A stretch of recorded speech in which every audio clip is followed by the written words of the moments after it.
Okay, and we're on. Welcome to Learning Letterpress, and I am happy to introduce our host for today, William Whitley. He goes by Bill, and he runs Pandemonium Press. Bill has been printing for 53 years and currently resides in Fort Collins, Colorado. In addition to being a printer, he is a fine artist and a consulting typographer, and he is going to teach us today, and I'm so excited to introduce Bill. So without further ado, Bill? Hi, good to see everyone. I see a lot of familiar faces, and from what I can tell, everyone knows what they're doing, so I really don't have to say anything. You already know it. I'm just going to give a refresher course. But before I start out, I do want to give a shout out to Frank Romano and Ted Lee from the Museum of Printing, who are old friends, and good luck to you guys. So anyway, now that I've gotten that out of the way, what I want to start with is a lot of the material today is also covered in a couple of books. And these books are The Practice of Printing, General Printing, and a book called Platen Press Operation. These are going to be published on the Bibliography, which will be up on Facebook probably when this is over. So if anybody needs to go back and refer to this stuff, these books are a great resource. So without further ado, I'm going to put the camera on to show my impression surface. Actually, I should probably do something else first. Rather than show the impression surface, what I should do is give you an idea of the furniture that I like to have. This is all reglet and paper. This is metal furniture, lightweight metal furniture, and this is wooden furniture. I usually use this stuff, and I always use this stuff. It also helps to have a fairly good selection of leads and such, but using that with, using that to lock up a form makes life a lot easier. If you have all the stuff just right over here, grab it and put it together. So starting out, these are what are a lot of people know as coins. They're wedge type coins. Most everyone has tons of these. Most people don't like them. They work just fine. Coin key. Let's see, that's lighting issues. Anyway, these are perfectly good to use. You do have to take some special care in using them, but if this is all you have, you're all set. They also come in a very small version, which I don't have a key for just yet. Don's still looking for it. But basically, this is the small version of that. But these are called wedge coins, and they're the old-fashioned standbys. A more modern type of coin is the Wickersham style coin. And these are actually cornerstone coins, and they have a square key, and they just expand by turning the thing as one would expect. They're more modern. They actually look an awful lot like Heidelberg coins as well. The Heidelberg makes larger ones. Wickershams make larger ones. They also make smaller ones. These are all I have in this size. What I'm going to use, however, are speed coins, which is what I learned on in the 60s. All of these have been around just about forever. These are typically the most expensive. Lucked into a supply of them, so I prefer them, and I'm used to using them. Coin keys. The wedge type coin key has a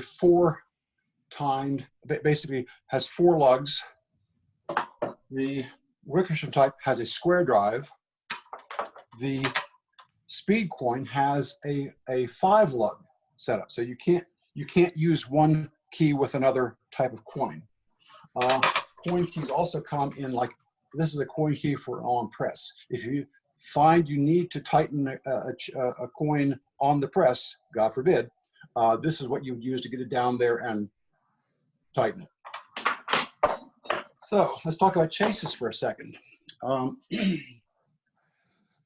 There's an orientation for a chase. There's a foot and a head. The foot is the part that goes in the bottom of the press. The head goes to the top, and it usually has the clamp on it. You'll see there's a blue piece of tape that I mark the center of my chase so I know where to lay out my form, because it's best to lock up a form on a Platen press in the center of the chase. And let's see, what's next here? Oh, let's take a form. I'm going to get what I have. Hello? Hello? Hey, we can hear you. Okay, the camera just kind of went away for a second. What I have, this is a 23 pica wide form that just says lorem ipsum, which is traditional way of saying I don't know what I'm saying. And if I put this in the center of the form, facing away from me, in other words, it's upside down now. When I put it in the press, it'll print right side up. You can choose to do something else, but this is what the books teach you, not what I do. But I'm gonna try to teach you by the book if I can. So I'm roughly centering that. So the next thing is to get some furniture, and because this is 23 picas wide, it doesn't actually fit the furniture very well. If your furniture is 25 or 30 picas, you'll find it goes over the edge. So there are two ways of setting up. There are two ways of setting this up. One way is to do a chaser, which goes around, or a spiral, and I'm suddenly recognizing how difficult it is to talk and impose at the same time, but not impossible. So, as you can see, there's kind of a spiral around here. In other words, this is aligned with this edge. This is aligned with this edge, and what is this? This is a 25 by 25.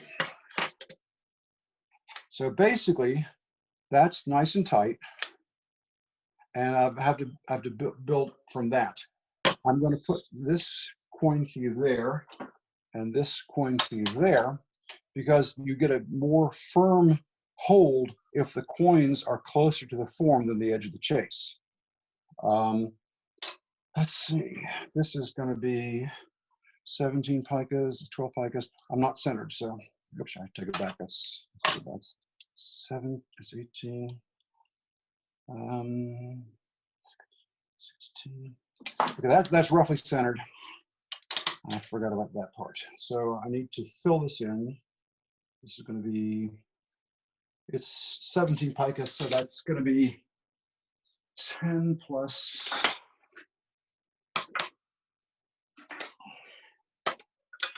10 plus 7. So 6 and a reglet. And reglets are often used with wooden furniture because it gives the it makes it less slippery. A lot of the printing books say that you should put reglet in between the metal furniture. I don't do it all because this is not a particularly big chase. If I had a larger chase, I would probably be fussier about that. This is going to be 2 picas plus, so a 2 and another piece of reglet. Actually, so that's actually nice and snug. So top to bottom, this is 10 picas and this is 9 picas. 10. No. 10. What I want to do is to have a wider base than the contact area on the form, spreads out the pressure better. So I've got another 9 picas. So it's a 5 and a 4, and but it's not quite a 4. So what I should do is get a 2 and some more reglet. Actually, this is regular. That's actually going to work pretty well. So once you have it here, it's snug. You tighten it ever so slightly. Oops, I'll line this down. Okay. Oh, I'm not worried about that now. So that's snug, and just tapping on it like that. That's not really tightened, but just snug. So this is fine. I wipe the bottom. There's nothing on the bottom to interfere with the planing. I loosen it again. And I just basically make it firm, not even, I would not want to pick it up right now. I want this to be able to move if necessary. And then you take your planer. This is a midget planer, which is what you should use on letterpress work, on Platen work. The large planes are really too big, and I'm just going to take my key and tap it down, and that's all the pressure you need. People who come at this with mallets typically are overdoing it. So, but that's considered planed, and I will then snug this up nice and tight. Check it again, ready to put in the press. Or if you want to, you could pull a proof from this. Now you can pull a proof from this with what's called a proofing plane. I don't have any right now, but it would be a large plane like this with felt on the bottom.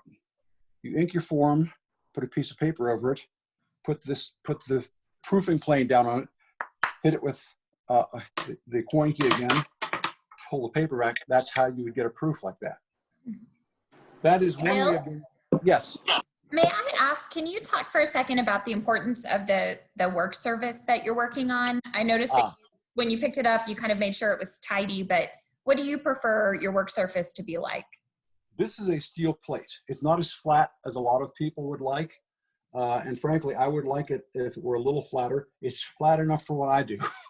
Some people like stones. My friend Don is a machinist, and his is accurate to whatever minuscule amount he can measure. I mean, I'm sure some people are fussier about this than others, but I think a flat steel plate, if you went over this feels flat to me. A lot of machinists would say, oh no, that's not even close to being flat. Well, that's their call. But just also, I'm going to show you over here, I have another bed if I need to use. This is a Platen off of a press. It is also another imposing surface. This is actually much better than that, but it actually wouldn't fit in my space very well. So that's a secondary imposing surface that I often use. And if you can find one of those, it's actually better than this because it's reinforced, but this is actually larger and fits the space. Did that answer your question? Or did I overdo it again? No, that was a great explanation. Thank you. Anyway, thanks. I'm going to set this aside, and that was basically a form that was 23 picas, and it was not the same width as furniture. If you have a 25 pica form, for example, and it does fit the furniture exactly, there's a slightly different setup. So I'm going to move the 25 pica form onto onto here, and center it roughly, and get some 25 pica furniture, and let's see. This is more of a parallel setup as opposed to going circular. Now, this works if you are very accurate, and if this is in fact 25, that should be easy to set up. And let's see, this is 12 and a half, that's 13 and a half, over a tiny bit. 13 and a half, 13 and a half, okay. So tens, put that in there. Okay. It's actually going to be, it's actually not quite 10, so I need to use an 8 and some reglet because I can. And yeah, and this is going to take 4. There's a 4. Well, actually, it's a little more than 4. Is it 5? No, 5's too much. So 4 it is with some more reglet. Okay, that's side to side. And it doesn't really matter if you do top to bottom or side to side first, because you're going to move things around anyway. This is going to be 10, and that's going to be 12. 10 there, and 10 there, and let's see, that's actually 2.5. Well, maybe I'll take 3, I don't know. Yeah, wow. Yeah, works 3, okay. So, let's see. Yeah. And again, snug it a little bit.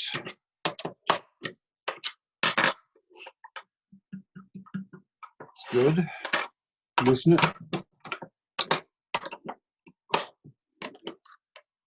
Plane it down. Snug it.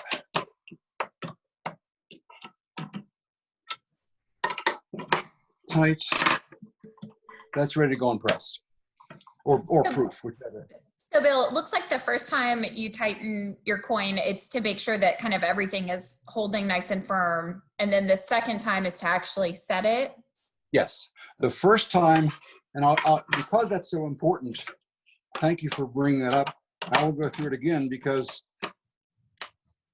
the first time is just to make sure that you have the spacing right. In other words, if it sets in there correctly and you snug it, it shouldn't fall out. If one of these fell down, that means let's say you have 5 lines of type, one line is slightly looser than the other. At that point, you would find some of the type falling down.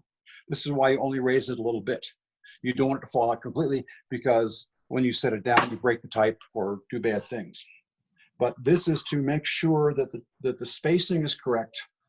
And because I'm talking, I need to double check and make sure I would go through the steps correctly, because every time you're on press for something and you get distracted, you have the opportunity to introduce errors that really will mess you up. So, and when you check underneath, you're checking to see that this is clean, and of course that was clean too. Should have been, but you never know. Thank you. Bill? Yes. When you explain that the frames can actually be sprung if you tighten them too tight. That's true. Don raises a good point. Don being an expert in metalworking. Don, you want to talk about that, because you know more about the metal framework than I do. Well, it's just that steel can move, so can cast iron. And if you stick, these coins aren't so bad, but if some of the other coins, like they can actually have enough strength to spring a frame. And if you lock it up too tight and you get enough movement, you can actually break a cast iron frame and have to have it fixed. Yes. And you have experienced that, I'm afraid, in fixing it, not because you destroyed them, but because other people did. Yes, I've repaired a number of chases. Yes. For maybe our newer printers, is there a telltale sign that you know you're getting close to that, or maybe a force that you should be looking for to make sure you don't over tighten? Yes, you can actually watch the edge of the chase move if you're over tightening. If it moves, you're in trouble. Should move. Yeah, you tightened it too much. There's actually a gauge on speed coins. Let's see if you can see this gauge. There's a set of numbers here, and this pin moves as it tightens. So you can actually tell it's moving and how much it's moving. move that back again. I don't know if my hand's in the way or not, but basically, if you're watching that on a speed coin, that would be one way to know that you're getting tight. And you want it, let's see. I mean, I could probably be a gorilla and tighten this more. I don't want to do it because it's fine. And I know a speed coin is not going to come apart on the press. Shouldn't come apart on the press if it did it right. Let's see. Yeah, I've gone over the parallel. The form is exact width of the furniture. The form is not width of the furniture. I want to do one more thing in terms of imposition, and it's a very basic type of imposition. And the reason that there is a mark on my chase is because I have a habit of wanting to know where my type is going to print on the Platen. And so I'm going to take the camera and I'm going to move it over to the press for a second. And I'm going to go back and get my chase.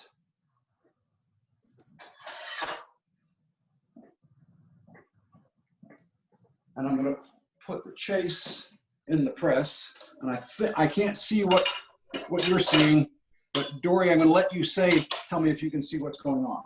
Yeah, it looks great, Bill. I can see your feed board, I can see your wheel, and your plate is your chase is just to the right. So it's okay. So let me double check and see what I'm seeing here. If I can. Okay. I need the other monitor.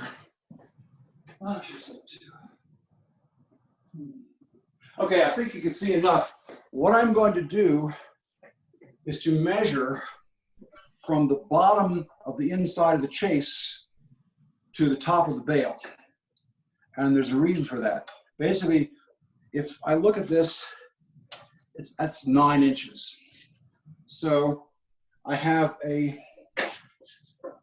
what I want to do is know where the bottom of my chase is on the tympan.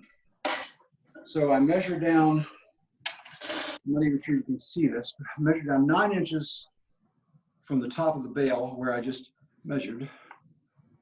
There, and there, and there.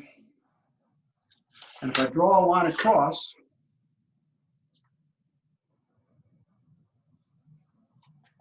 now I know that's the bottom of the chase. And let's say I want my form to hit there. I measure that distance. Let's say I've got 1.5 inches there. This is enough space for gauge pins.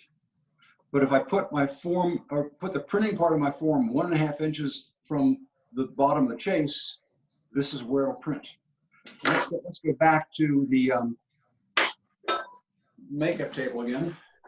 Move the camera around in a second.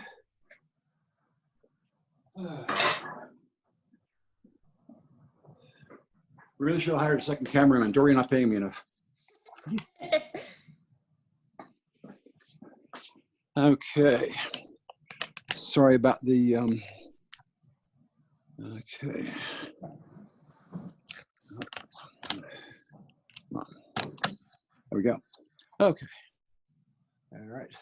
All so set. if I'm trying to, where's the,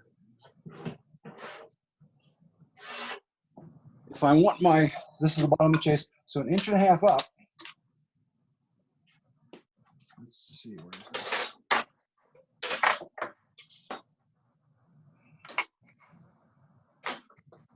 I'll measure 1.5 inches.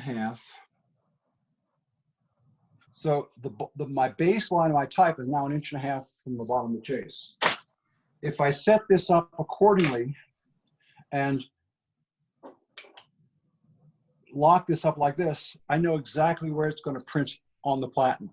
This is helpful for rough registration. You want to do fine registration when you're on the press and you move the gauge pins around.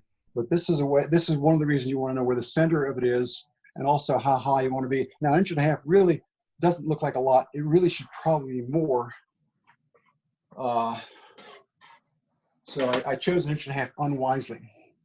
So I'm rambling now, but anyway, that is a very rapid and hopefully somewhat coherent overview of Lockup for beginners. Oh, I also need to mention that this is for Platen press. Lockup for cylinder press and stereotyping is different. It's, for example, it's not ever centered. It's usually top to bottom or side to side, but they're specific to those particular technologies, and whatever I said doesn't necessarily apply. Bill, I have a question. You have a beautiful workshop and collection of furniture and pieces. What would you say the most important thing for maybe a beginner or somebody who is building out their shop to focus on acquiring?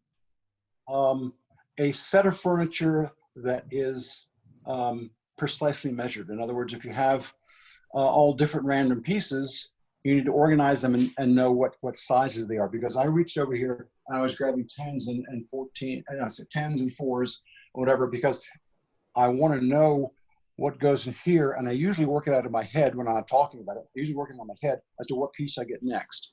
So having a well-marked set of, let's see, I'm gonna move this over here for a second, because the gentleman that I got my wood type from, a lot of it he marked with, you can see 20s, 15s, 40s, 10s, but it's also engraved, I'm going to say stamped on the end of some of them. This is just, this was just done by somebody who didn't have a stamp.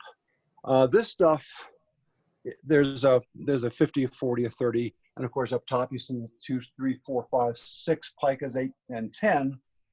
Reglet is, this is actually not a reglet cabinet, but I've got a lot of reglets, so I basically just have the reglet in here, but the lengths of it are known. So having accurately measured furniture, I think, is more important than having beautiful furniture or everything matching in terms of color and size. I mean, you can see the metal furniture, there's mix and match, because I couldn't find, putting it together over a long period of time. And I'm still missing some, but I have enough to play with. Oh, one more thing. I should have mentioned paper is very good for spacing. These are basically strips of paper that I've cut for spacing material. They're excellent to cut for spacing, letter spacing, but it's also very good to give you more of a grip on metal furniture. I showed you, I put a piece of reglet in before, and paper does the same job. It helps the metal furniture grab. And just having a pair of scissors close by, you can cut it to whatever size you need. So, did I go too fast? No, it's great. Good. Any other questions? I have a question. Outside of the United States, I've never actually seen wooden furniture used anywhere. It's interesting that it's quite popular here in the States and not elsewhere. Is there any reason for that, or precedent, or why is I have no idea. I've only ever, well, I have printed outside a little bit, but I'm trying to think if I've ever seen wooden furniture outside the States. I haven't. I know a lot of metal furniture. My metal furniture primarily comes from the Netherlands and England. The wooden furniture, who knows where it came from. My guess is that the wooden furniture may be a holdover from colonial days, when that's all they had. In fact, the colonial coins, these are colonial coins, basically 2 wedge-shaped pieces of wood that you then drive together, and it wedges the form in on a hand press. So I would imagine that the original furniture that was developed in Europe was wooden. It only became metal when metal was easy enough to get. And of course, this is like a combination of magnesium and aluminum. Since aluminum was so expensive up until 1880, they couldn't possibly have done that. Although you do have lead furniture a steel furniture, which are more common on flatbed presses and flat cylinder presses. But for a Platen press, when everything's moving around, you want it as light as possible, and that would argue for the lightweight metal. Also argues for wood, because wood is not that heavy. But that's actually an interesting point. I didn't know that, Ivan. Thank you.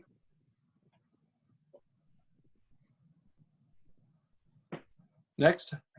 Oh, Ivan, by the way, you should probably offer a class on some of the decorative typesetting that you do. Yes, please. Yeah, Ivan is really good. Yeah. We'll see. Maybe. You're doing some incredible work. It's really. Thank you. Thank you. Thank you, guys. Anything else? I purposely didn't make this too long because I didn't want to make it too complicated. The goal there is to hopefully have more retention. And if anyone disagrees with anything I said, I'll point to the textbooks, because all I'm working on is experience and some textbooks, but everyone wants to do it their own way. And if there's a better way, I want to know about it. Hey, I have another question. Whenever I'm tightening coins, I visually, I can actually see the form going up. Yes. Oh wait, you see the form, is it bending? Or is it quite tightening? No. It's sort of, at least it appears to sort of rise up. Rise, that's not good. When tightening. Every single time. Which is kind of weird. Maybe it's an optical illusion, maybe it's just my eyes, but so I plane the hell out of it just to make sure, but is it a common occurrence, or am I doing something wrong? I'm not sure you're doing anything wrong. It's possible that some of the materials aren't perfectly parallel, because if it's perfectly parallel, it should just go together and it shouldn't come up. The only reason it would be coming up if you're putting too much pressure on it. But it's kind of hard. You don't use very large chases, do you? Well, my big press is a 5x8 Kelsey. Okay, that's pretty small. So that's my big press. But also I don't use coins a lot because, as you know, the Kelsey chase has screws on the side. Yes. But that does the same effect. Everything sort of rises up. That sounds like the two possible things that it could be. It's either the type is not parallel, which is hard to imagine, or you're tightening it too hard. And I'm guessing it's being tightened too hard. Could be a burr in between one of the letters, one of the sorts. That's right. Yes, Carl, you're right. Or that your type is always clean. Oh, it prints flat. I mean, it prints. It will. Okay, but plane it hard enough. But you can actually see it kind of. Yeah, it should never. Come up. It should never come up. Could be a burr within one of the lines, and then that creates all the form to come up because one line isn't right. Ivan? I can, oh, sorry. I find that sometimes the furniture is not perfectly parallel on the edges. So if you take one piece of furniture and flip it over and then tighten it up, that seems to correct it sometimes. I have found a solution too, like, because I'm setting up larger forms. So one of the things that I find is if I tighten the shortest distance first and then tighten the longest distance, and then not over tighten, but tightening the shortest axis keeps mine from popping up as well. But I work with wood a lot, and the wood is definitely not square, so I think that's part of my bigger problem. If you're working with large wood type, you really should be working on a flatbed cylinder press or proof press. So I think that's a different set of problems. Just your mic's off. Oh yeah, I was gonna say no. Oh. I'm working on Vandercooks. Yeah, I am definitely working on perfect. Vandercooks. Yeah. I had a form spring like that, but I use all wooden furniture. I've also got a 21-28 chase.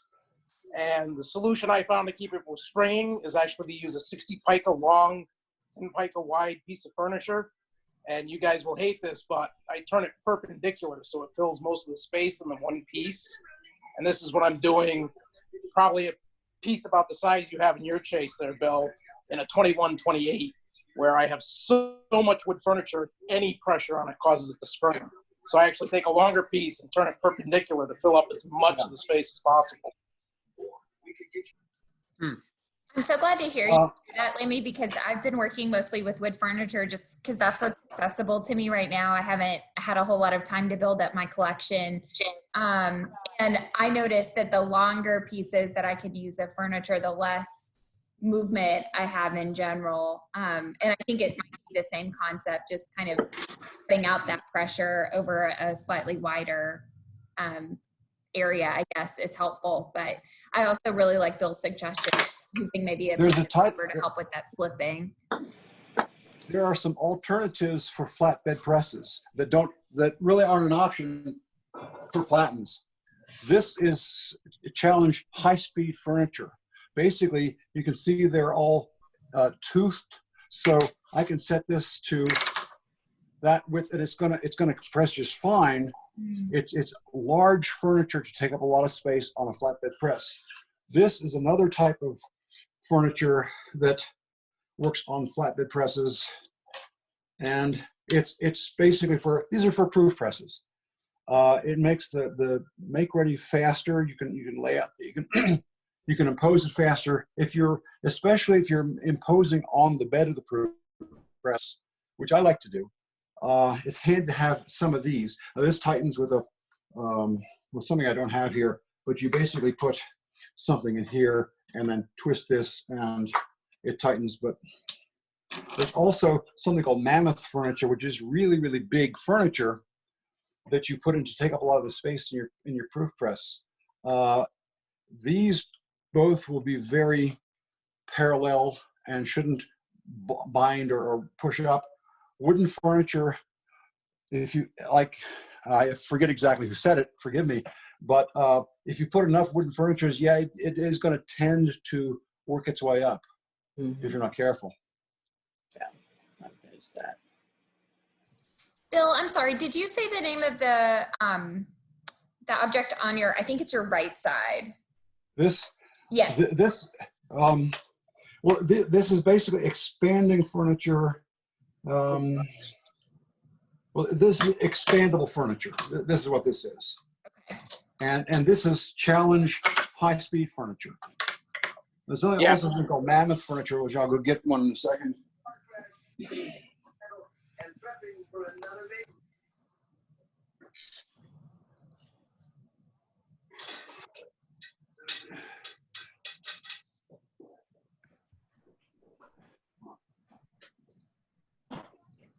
I have some expanding giant Wickersham furniture too. Yes, lovely. Quite handy from time to time. That is pretty cool. It's really cool. How does that work? Can you show us how that operates? Yeah, it's really weird. So you've got two expanders, right? You've got this very tough mechanism here. Oh yeah. So that it's finely toothed, so you get a lot of fineness in how much it'll expand.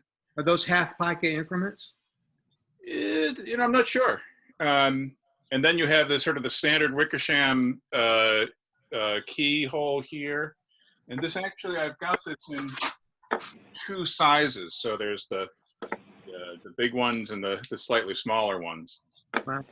I have a big show card press that I'm setting up wood type on, so it's really handy to just fill up a lot of space without having to do furniture. Yeah, what you have looks a lot like this in function because it does expand like that. This is obviously a more primitive version. Yours is a more sophisticated version. Made in Boston. Even better. Thank you, Mitchell. Bill, what you got sitting on your imposition table right there, might as well. Well, this is mammoth furniture. A guy like me. This is, what size is this? This is 40 picas by 60 picas. 5 pieces of this. This will fill up a bed pretty fast. And it's aluminum, so it's lightweight. I bought it off Phil in Canada. He had it for sale for a while. He was getting rid of it. When I say Phil in Canada, if you don't know what I'm talking about, then I need to. He's an old-fashioned printer in western part of Canada, and he occasionally sells stuff off, and he complains all winter about how cold it is, and sells stuff. So, Phil Ambrosi from Saskatchewan, right? thank you. Yes. Phil Ambrosi. Thank you. That guy, the curmudgeon. Yes, curmudgeon.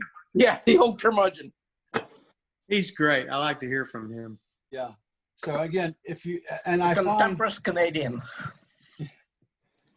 I find you get an awful lot of information and stuff from fellow printers who are more than willing to share or sell for stamps. Phil likes stamps. Bill, I have a question about Sure. coin placement. You put your coin at the bottom and the right. I mean, That's how. it's away from you and toward your left, but that you said that was the bottom of the chase. Yes, that is how the textbooks tell you to do it. Okay. And that's not how I do it. No, because I put them at the top on the left Me too. because most often the gauge pins are at the bottom and the right. And then if you have to take the chase out and alter something in the form, you can put the chase back in and know that it's going to get set back into exactly the same place. Yes. The solid furniture hasn't changed in any way.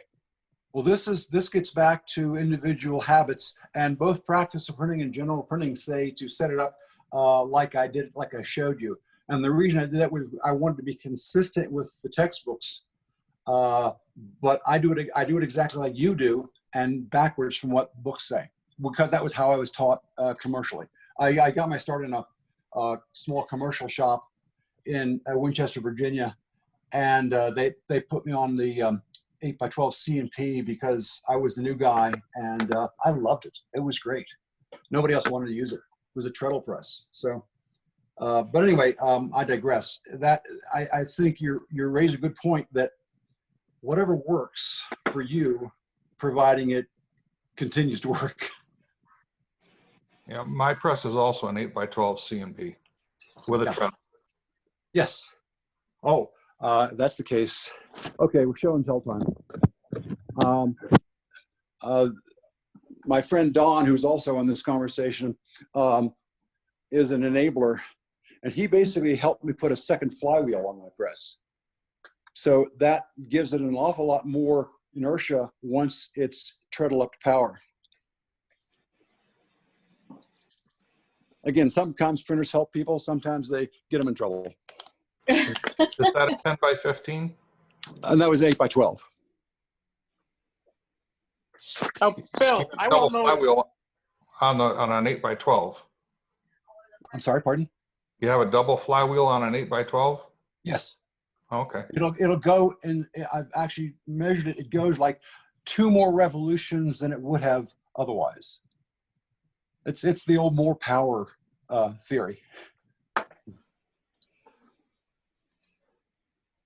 Hey, Bill, I have a question. So I have not done a lot of work with a Platen press, and I was noticing that in your chase is the good workflow that you only use as much furniture as you need. You don't have to fill out the whole chase. Is that correct? Oh, you don't want to fill out the whole chase because it has more of an opportunity to spring up, and you also need a place to put your hands to pick up the chase unless you have the chases with handles. Okay. But you want to build out from the form. Now, if you have a large form on an 8x12 press, you can't help it. It will fill it up. But it's much better to not. Okay. Thank you. In my experience. Okay, thank you. Any others? So you said there was a top and the bottom to the chase. How do you tell the difference? Oh no, it's whatever you choose. Unless it has handles, in which case you'll know which is the top and the bottom. It is. I simply identify which I put downwards and mark that with the center. Oh, okay. And then when you're doing the parallel setup, yes, would it be a good idea to trim a couple pieces of furniture, let's say on the 25 one to like 24.5, so that if the type was off just a tad, you weren't. Well, the type shouldn't be off. Yeah, but let's say it is. Then you do the spiral. You do the chasing, the chaser form, because it's better to have full contact. Again, this is a theoretical thing. We can argue all night over beer, deciding which is the perfect way of doing something. What you're suggesting will work, but it doesn't work as well in theory as either having it exactly or doing a chaser.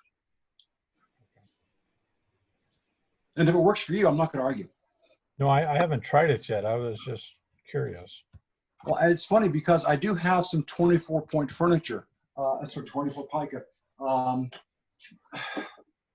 Where is it?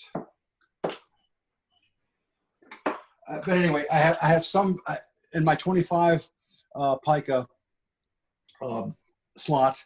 There are like 4 pieces that are 24, and they're marked 24. They were made that way originally. And I suspect that's a European thing, that they make them odd sizes because people can request it. So the way I've been locking up, and you know, I'm not exactly clear who told me to do this or if I just thought it up myself. I've been making like a solid corner and building out from there.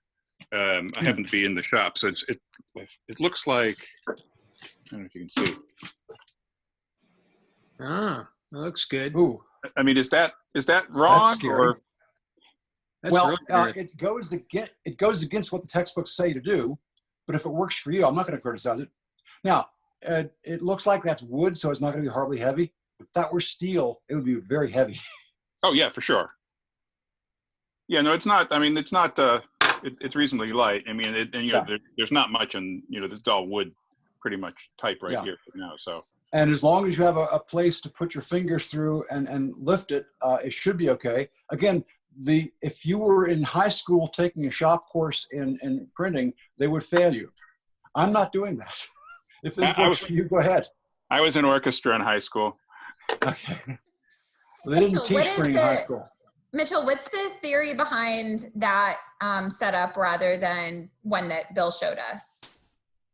I can't say that I have a theory. It just, you know, this arrangement here sort of locks it in place, and then I've got force coming in from those 2 sides to lock it up.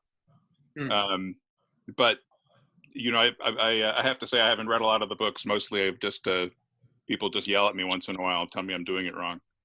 Well, so do you determine where you want your form to print, and then you build accordingly? So you got to do a little bit of math up front, like anything else, right? Pretty much, yeah. Okay.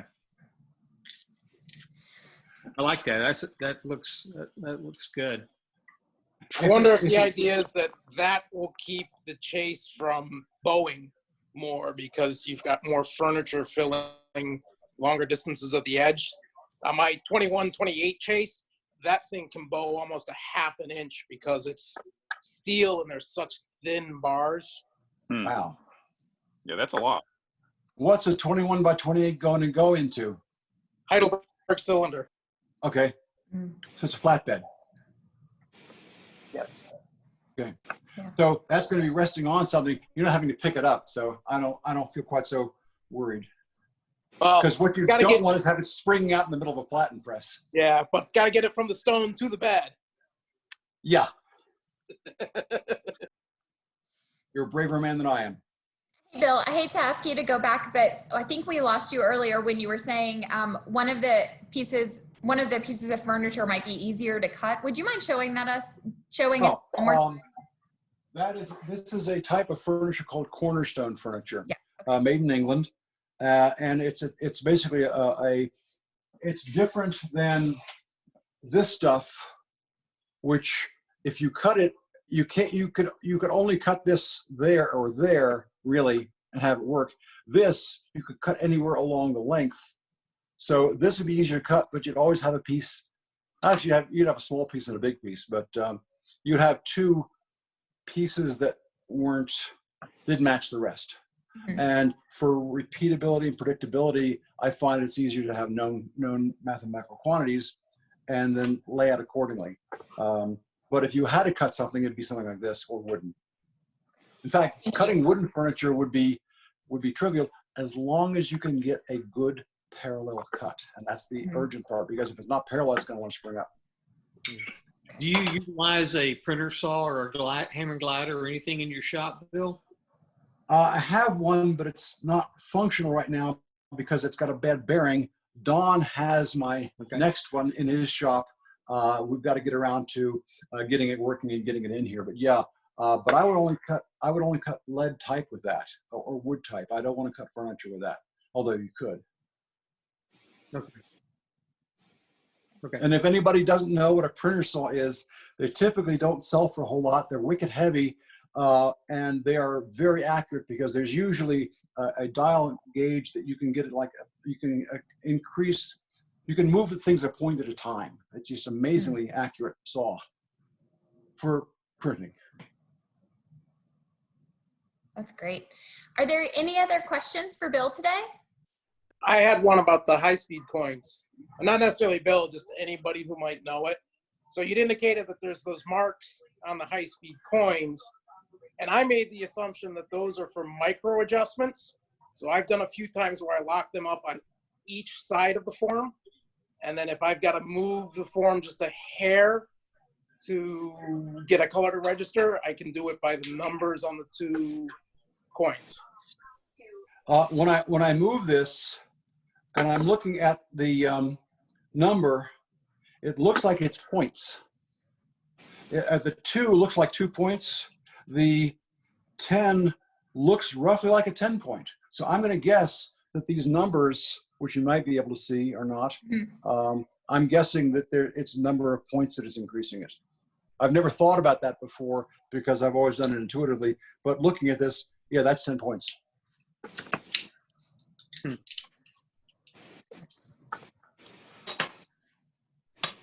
Any other questions for today? Did you ever find a use for register coins, like round register coins, like those things? I don't do color work. I understand they're mostly for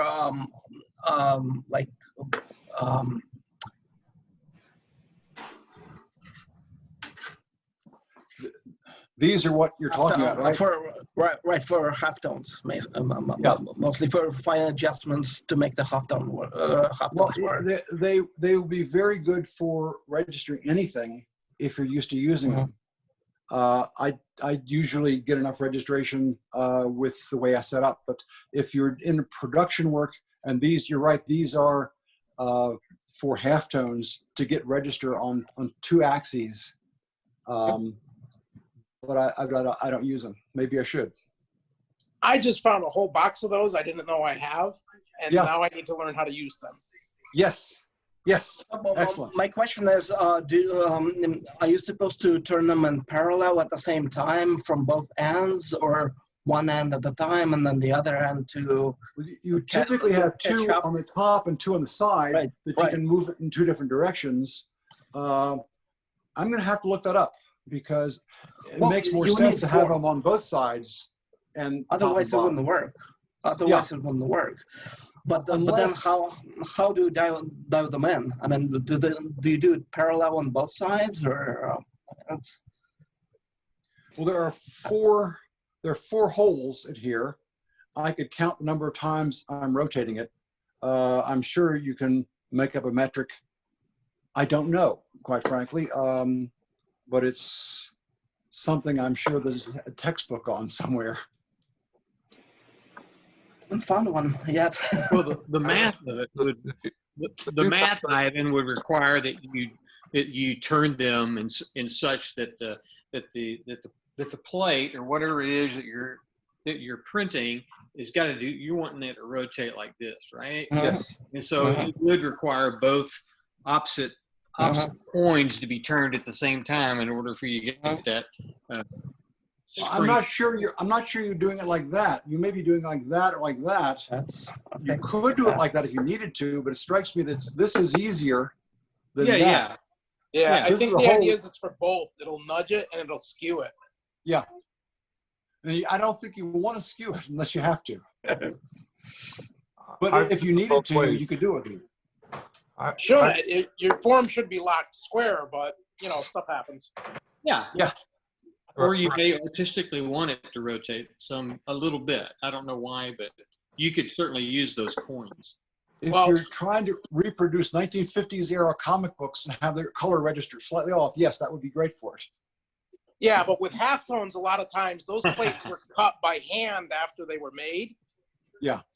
So there's a possibility that the plate was cut, not square. Yep. So when you go to register several colors together, square. It might not be mounted square on the block.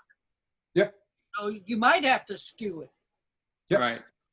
That would make sense. Thank you for bringing this topic up.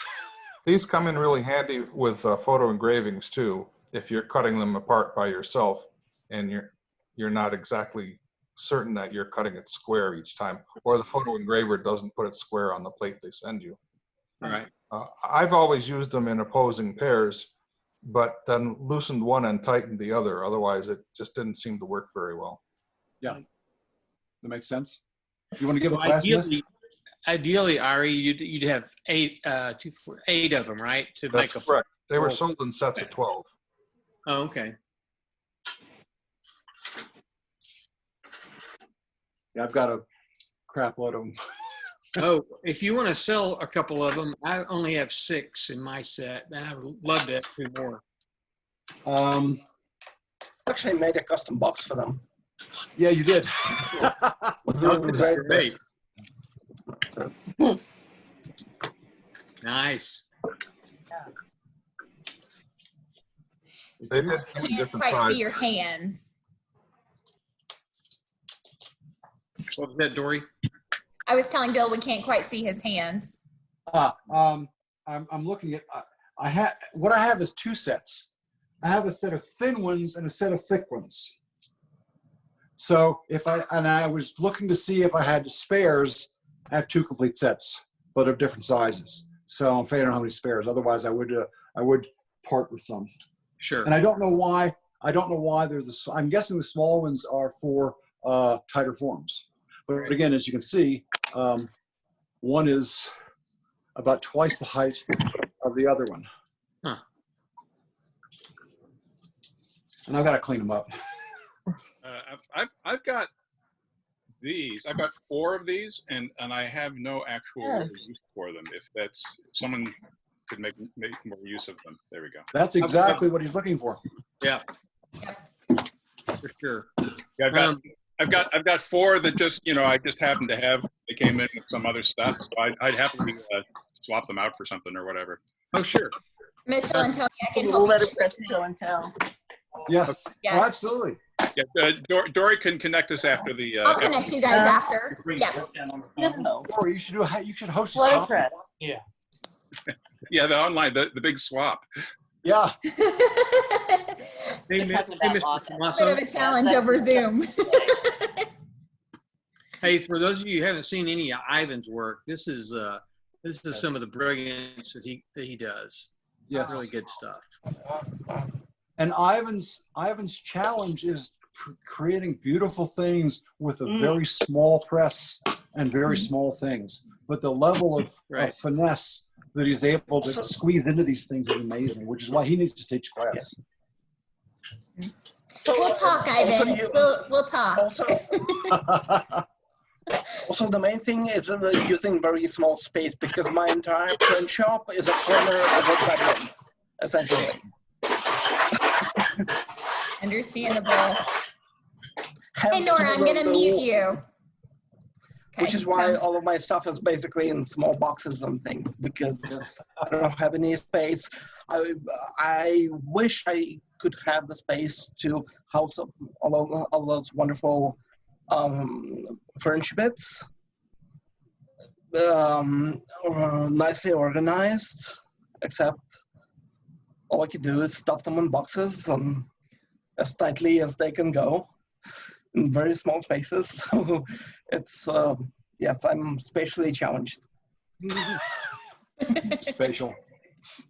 We know you're spatial, Ivan. I think what you do, though, is really spectacular.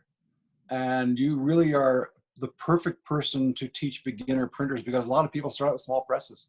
And you show them what's possible with small presses.